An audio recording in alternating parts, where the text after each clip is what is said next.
Ya, saudara, kita akan membahas lagi satu tema yang sangat penting yang menjadi dasar dari ajaran gereja, yaitu ajaran gereja Katolik mengenai surga, api penyucian, dan neraka.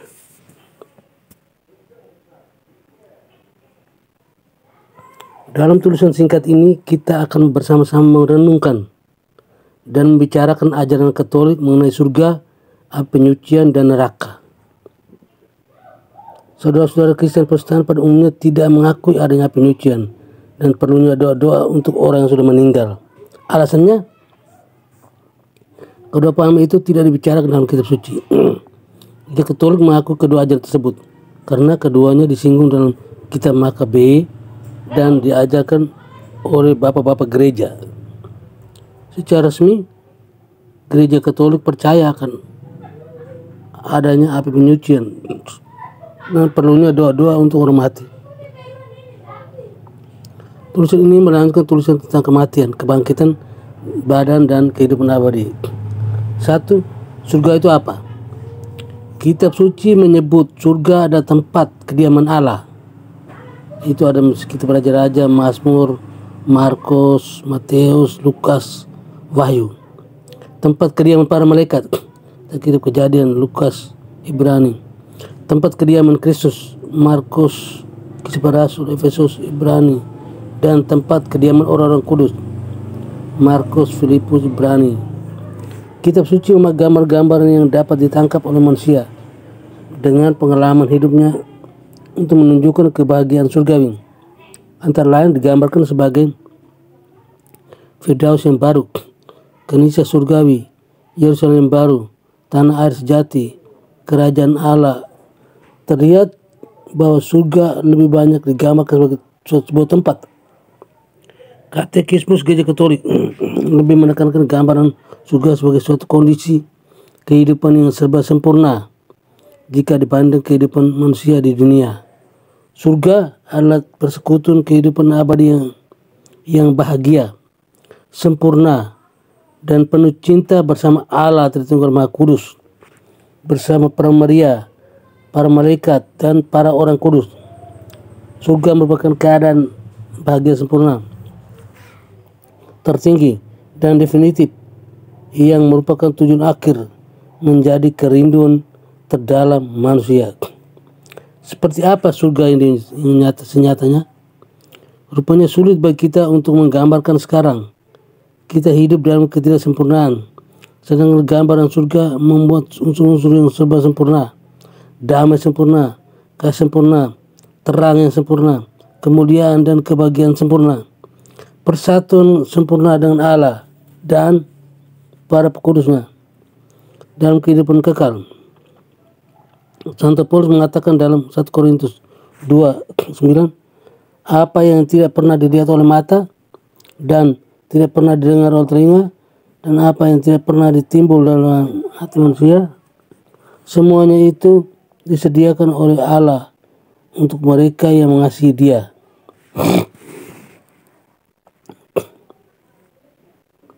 Apa arti hidup di dalam surga? Hidup dalam surga berarti ada bersama Kristus. Kaum terpilih hidup dalam Dia, mempertahankan atau lebih baik dikatakan menemukan identitasnya yang sebenarnya, namanya sendiri. Siapakah yang boleh masuk surga? Yang boleh masuk surga adalah orang yang mati dalam rahmat dan persahabatan dengan Allah dan disucikan sepenuhnya. Mereka akan hidup bersama dengan Kristus selama-lamanya dan diperkenankan memandang Allah dalam keadaan sebenarnya. Dari muka ke muka, memandang Allah dalam kemuliaan surgawi disebut sebagai pandangan yang membahagiakan. Paus Benediktus 12 mewakili pendapat Gereja Katolik mengatakan, kami mendefinisikan berkat wewenang apostolik bahwa menurut penetapan Allah yang umum, jiwa-jiwa semua orang kudus dan umat beriman yang lain yang mati sudah menerima pembaptisan suci Kristus, kalau mereka memang tidak memerlukan suatu penyucian ketika mereka mati, atau kalau ada sesuatu yang harus disucikan atau akan disucikan, ketika mereka sucikan setelah mati, sudah sebelum mereka mengenakan kembali tubuhnya dan sebelum pengadilan umum, sesudah kenaikan Tuhan dan penyelamat kita Yesus Kristus ke surga, sudah berada dan akan berada di surga dalam keadaan surga dan firdaus surgawi bersama Kristus, sudah bergabung pada persekutuan para malaikat kudus, dan sesudah penderitaan dan kematian Tuhan kita Yesus Kristus, jiwa-jiwa ini sudah melihat dan sungguh melihat hakikat ilahi dengan suatu pandangan yang langsung, dan bahwa dari mereka dari muka ke muka tanpa perantaraan makhluk apapun. Persekutuan para kudus. Persekutuan para kudus, bahasa Latinnya Communio Sanctorum, adalah persekutuan dan seluruh anggota gereja yang masih hidup di dunia ini dengan mereka yang sudah berada di surga maupun yang masih di api penyucian. Dan demikian anggota dari persekutuan para kudus ada 3 kelompok, yaitu mereka ada di dunia, mereka sedang dalam mengalami penyucian, dan mereka yang sudah mengalami kebahagiaan surgawi. Persekutuan ini dipersatukan sebagai tubuh misteri Kristus. Anggota gereja yang masih hidup di dunia bersama-sama saling membantu dalam mengupayakan kesucian hidup, melakukan pekerjaan-pekerjaan baik, dan mengakui iman yang sama. Anggota gereja yang masih di dunia menyatakan kesatuannya dengan para kudus surga dengan cara menghormati mereka, memohon pertolongan dan doa-doa mereka, meneladan keutamaan hidup dan kekudusan mereka. Kesatuan dengan jiwa-jiwa di penyucian ditunjukkan oleh gereja dan mendoakan mereka dan melakukan perbuatan silih serta perbuatan baik demi keselamatan mereka. Para kudus surga tetap ada dalam kesatuan dengan umat manusia yang sedang berjuang menguduskan diri di dunia ini maupun di penyucian. 5. Apa Konsili Vatikan II tentang jasa? Apa kata Konsili Vatikan II tentang jasa para kudus di surga bagi dunia, bagi kita dunia ini? Konsili Vatikan II dalam Konstitusi Dogmatis tentang Gereja Lumen Gentium artikel 49 mengatakan bahwa persatuan antar kita yang masih berada di dunia dengan para kudus di surga tidak terputus, bahkan semakin diteguhkan. Mereka yang telah bersatu dengan Kristus membantu menyempurnakan hidup para anggota gereja dunia, menjadi perantar doa bagi kita. Sebagai saudara dalam Kristus, para kudus surga membantu kita yang masih ada dalam kelemahan. 6. Apakah peran Yesus Kristus dalam membawa manusia beriman untuk masuk surga? Yesus mengalami kematian dan kebangkitan bukan untuk diri sendiri, tetapi demi seluruh umat manusia. Dengan kematian dan kebangkitannya, Yesus telah membuka pintu surga bagi kita. Karunia hidup bersih bagi umat manusia adalah buah penebusan Kristus. Dia mengundang semua umat manusia yang percaya dan setia padanya untuk mengambil bagian dalam kemuliaan surgawi, di mana semuanya hidup bersatu dalam kebahagiaan dan kehidupan sejati dengan Dia. Dengan demikian, peran Yesus Kristus yang telah wafat dan bangkit adalah sebagai penyelamat sekaligus sebagai pengantara keselamatan bagi seluruh umat manusia. 7. Api penyucian itu apa? Dalam bahasa Latin, api penyucian disebut sebagai purgatorium, artinya pembersihan sebenarnya. Bahasa resmi gereja tidak menyebutnya sebagai api, tetapi hanya penyucian saja. Artinya tahap terakhir dalam proses pemurnian sebelum masuk surga. Dalam KK 1030 dikatakan bahwa api penyucian adalah keadaan yang harus dialami oleh orang yang mati dalam rahmat dan persahabatan dengan Allah, namun belum secara penuh disucikan. Keselamatan abadi sudah jelas baginya, namun ia harus mengalami penyucian untuk memperoleh kudusan yang perlu agar diperkenankan masuk ke dalam kebahagiaan surgawi. Dengan demikian, air penyucian bukanlah tempat antara surga dan neraka, tetapi lebih dikatakan sebagai proses untuk masuk ke surga. Santo Georgius Agung mengatakan, kita harus percaya bahwa sebelum pengadilan masih ada air penyucian untuk dosa-dosa ringan tertentu, karena kebenaran abadi mengatakan bahwa kalau seorang menentang Roh Kudus, ia tidak akan diampuni di dunia ini tidak, dan di dunia yang akan datang pun tidak. Dari ungkapan ini nyatalah bahwa beberapa dosa dapat diampuni di dunia ini, beberapa dosa yang lain diampuni di dunia lain. Georgius Agung.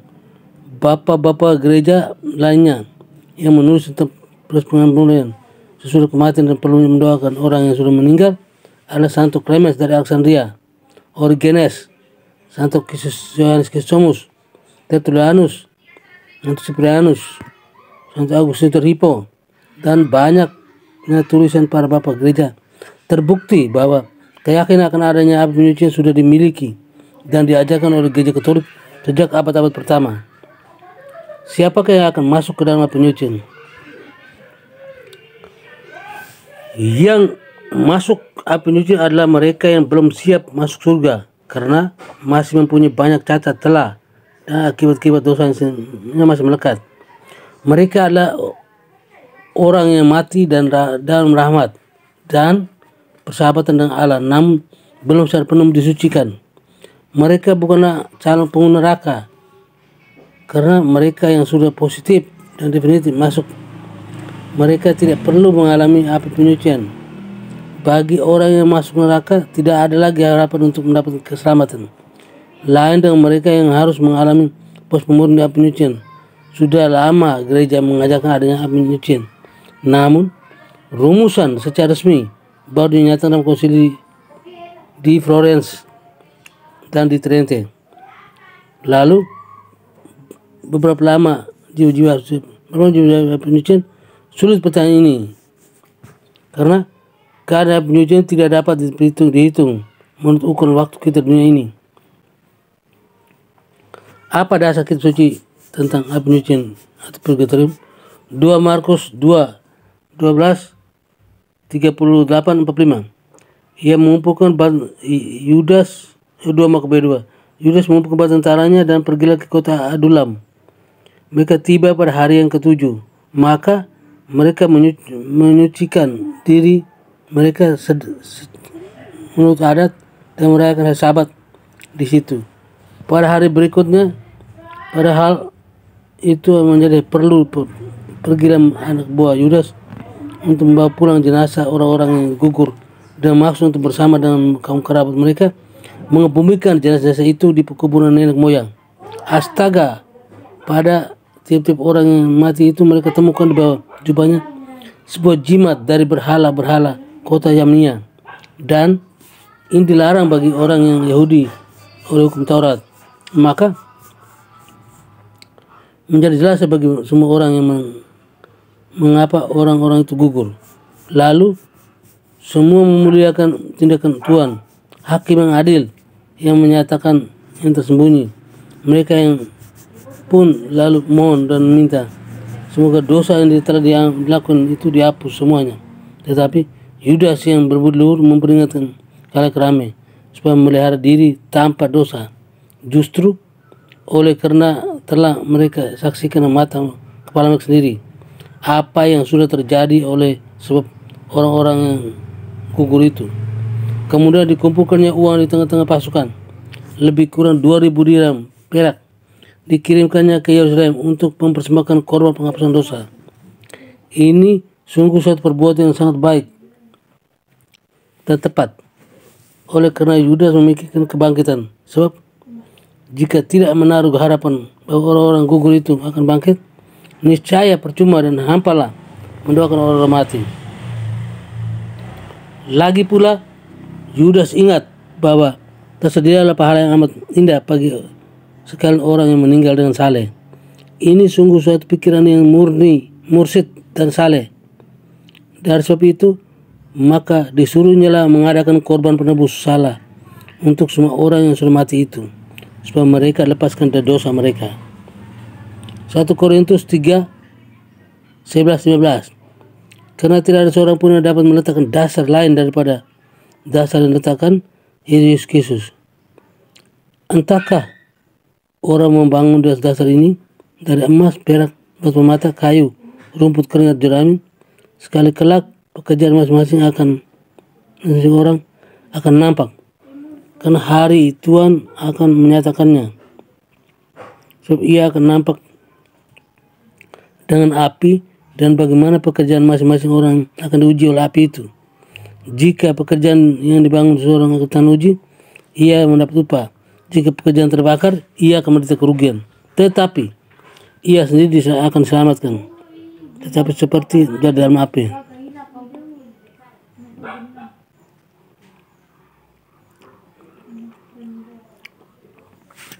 Dilihat juga dalam Matius 5:25-26, 12, 31-32 yang setelah langsung menyebut adanya api penyucian.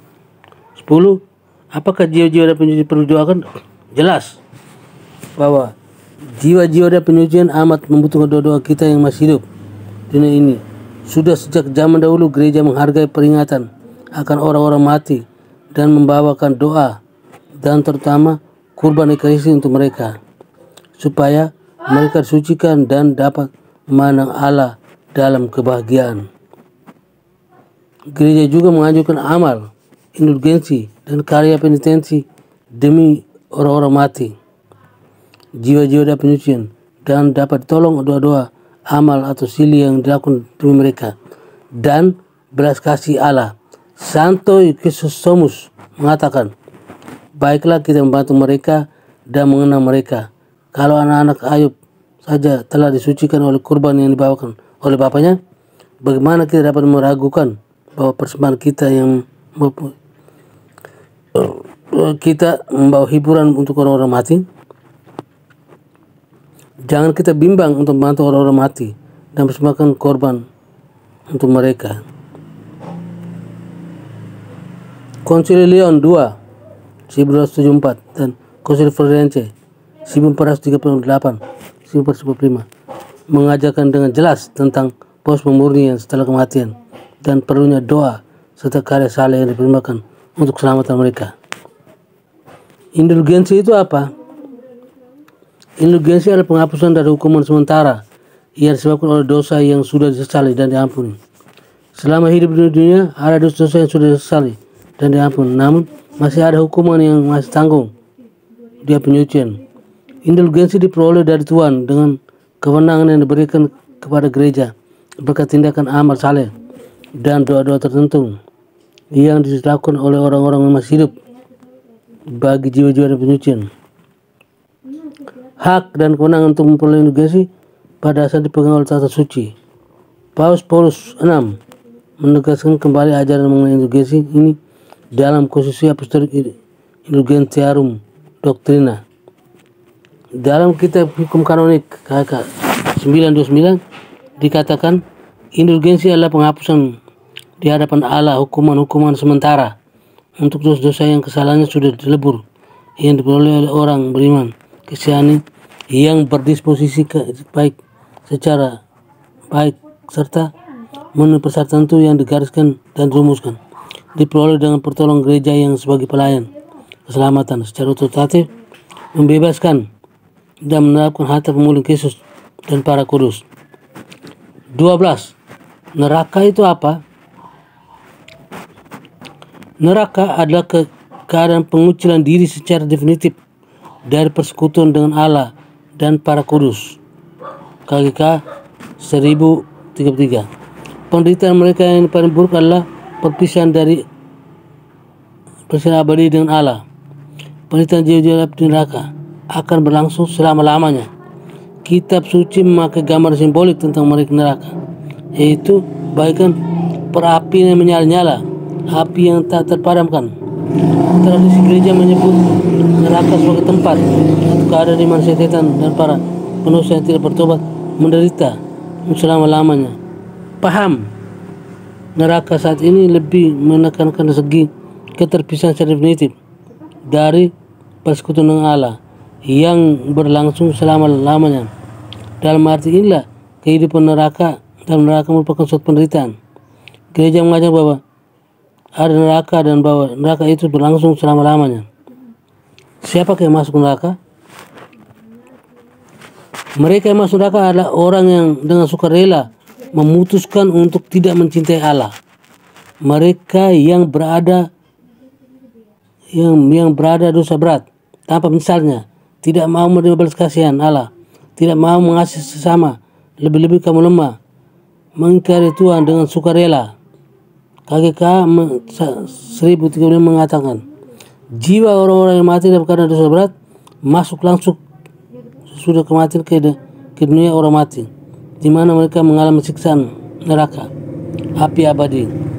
Penderitaan neraka yang paling buruk adalah perpisahan abadi dengan Allah. Hanya di dalam Dia manusia dapat menemukan kehidupan dan kebahagiaan. Karena untuk itulah ia diciptakan dan itulah yang dirindukan. Namun demikian Tuhan tidak pernah menentukan lebih dahulu siapa yang akan masuk neraka. Penderitaan neraka berpangkal dari suatu pilihan bebas. Tidak ada seorang pun ditentukan lebih dahulu oleh Tuhan supaya masuk ke neraka. Hanya pengingkaran secara sukarela terhadap Tuhan, dosa berat, di mana orang bertahan sampai akhir, mengantarnya ke sana. Apa maksud gereja dengan pengajaran tentang neraka? Gereja mengajarkan ada neraka dengan maksud untuk memperingatkan umat Katolik agar mempergunakan kebebasan secara bertanggung jawab dan hubungannya dengan nasib abadinya di saat nanti. Bukan maksud gereja untuk menakuti, tapi tujuanlah untuk mengajarkan kepada orang Katolik agar bertobat. Konsil Vatikan kedua mengajarkan karena kita tidak mengetahui hari maupun jamnya saat Tuhan memanggil kita. Atas anjuran Tuhan, kita wajib berjaga-jaga terus-menerus agar setelah mengakhiri perjalanan hidup hidup kita di dunia hanya satu kali saja kita bersama-sama dengannya memasuki pesta pernikahan dan pantas digolongkan pada mereka yang diberkati dan supaya janganlah kita seperti hamba yang jahat dan malas diperintahkan hanya ke dalam api yang kekal, ke dalam kegelapan di luar tempat ratapan dan katakan gigi. Oke, sekian dan terima kasih.